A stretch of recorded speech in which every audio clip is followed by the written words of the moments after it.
Oh, every time I close my eyes.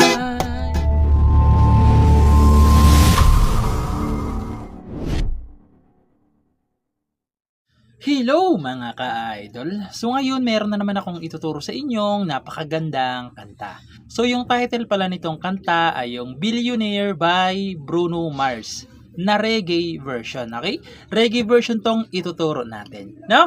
So dito muna tayo sa strumming. Sa reggae pala. So yung reggae pattern natin is magiging dalawang klase, okay? Magiging dalawang klase yung reggae pattern natin. Now, so yung unang reggae natin is yung lagi ko lang itinuturo, yung magbe-bass lang kayo. Bass, nasasama nyo lagi yung string, no? Para maganda yung tunog. Parang ganito yung tunog niya.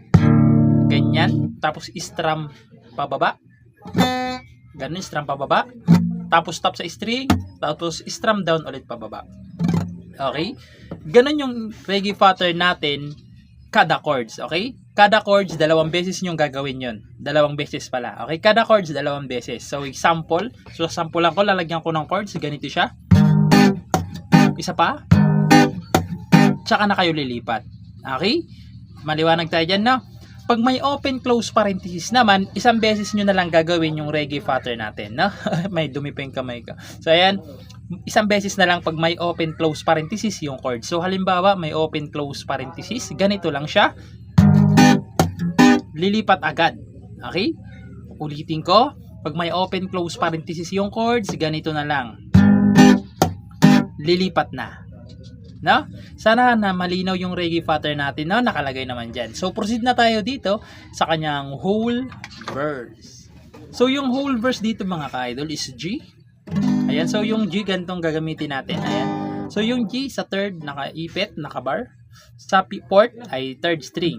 Okay? Sa sa fifth fret, fifth string tsaka fourth string lang. G. Ayan, G. Sunod is B minor. So yung B minor, pwede nyo gamitin yung original na B minor. Pero mas i-recommend ko yung dito na B minor. Okay, so yung B minor na dito yung ituturo natin, no? Kasi pag dito, marami nyo nakakaalam. So yung dito na lang. So dito siya, 1, 2, 3, 4, 5, 6, 7. Sa 7 fret nakabar, ayan. 7 fret. Dito naman sa kanyang 8, 9. Ayan, dito sa 9th fret ay ano lang. Sa 9th fret mga ka-idol is 5th string lang naman, tsaka 4th string. Ayan, B minor. So kaya ko dito yung B minor sa inyo pinagamit, hindi yung dito kasi mas mabilis kayo makalipat ng E minor. Okay, E minor. So yung E minor nasa 7 pa rin siya, sa 8 naman second string, sa 9 naman fourth string tsaka third string. Okay, di ba? Ayan, E minor. O yan. B minor, E minor. Di ba? Mas mabilis siyang lumipat kaysa kung dito pa kayo, no? Ayan, pagkatapos ng E minor, pupunta kayo ng D. So, yung D sa 5th fret nakabar, 1, 2, 3, 4, 5. Ayan, sa 5th fret ibabar nyo lang. Dito naman sa 7th fret ay second string, third, tsaka fourth lang. So, ganito kasi ako mag-ipit ng tatlong string sa isang fret. Ayan. So, kung ganito sa inyo, so, ayan, nakadepende na lang, no, kung saan kayo mas nadadalian. Ayan. So, ayan, D. So, i-demo ko ulit yung chords, no, para hindi kayo malito. G, B minor, E minor, tapos D. Yung apat na chords na yan, dalawang beses nyong gagawin. Okay? 2 times nyong gagawin. No? So, yung mga chords na yan, walang open-close parenthesis, ha? So, sasampulan ko para mas maintindihan nyo kung paano siya tugtugin. Yan na rin pala yung intro niya. Yan na rin yung intro niya. So, dito, hindi na natin i-introhan para hindi masyadong umaba yung video natin. So, ganito naman siya kapag kinantahan. I wanna be a billionaire, so fucking bad. Buy all of the things I never had. Ulitin nyo lang ulit kasi 2 times. I wanna be on the cover of Forbes magazine, smiling next to Oprah and a queen.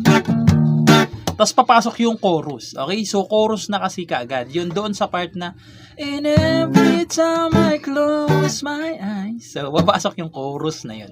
So, proceed naman tayo dito sa kanyang chorus. So, yung chorus dyan, kung mapapansin nyo, meron ng open-close parenthesis yung ibang chords. No? So, yung chords dyan is C. So, yung C sa 3rd fret lang nakabar. Sa 5th fret ay second string lang, 3rd tsaka 4th. Okay, so ganito kasi ako talaga mag-ipit. Ayan, C. na may open close parenthesis, D na nasa loob rin ng open close parenthesis, tapos isang E minor na wala ng open close parenthesis. Okay? Yung tatlong chords na yan, 2 times yung gagawin. Okay? Pag nagawa nyo ng 2 times, babalik lang kayo ng C na may open close parenthesis ulit, D na may open close parenthesis, G na may open close parenthesis. Ayan, so hindi na natin ituturo isa-isa yan, no? Tapos pupunta kayo ng E minor na may open close parenthesis din. Okay? Pagkatapos niyan, pupunta kayo ng C ulit na wala ng open close parenthesis. Okay? Wala na siyang open close parenthesis. Yung C, tapos D, wala na rin. Tapos E minor, wala na rin ulit. Okay?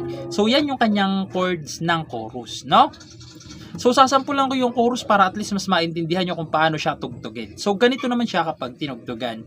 Oh, every time I close my eyes. 2 times muna yan.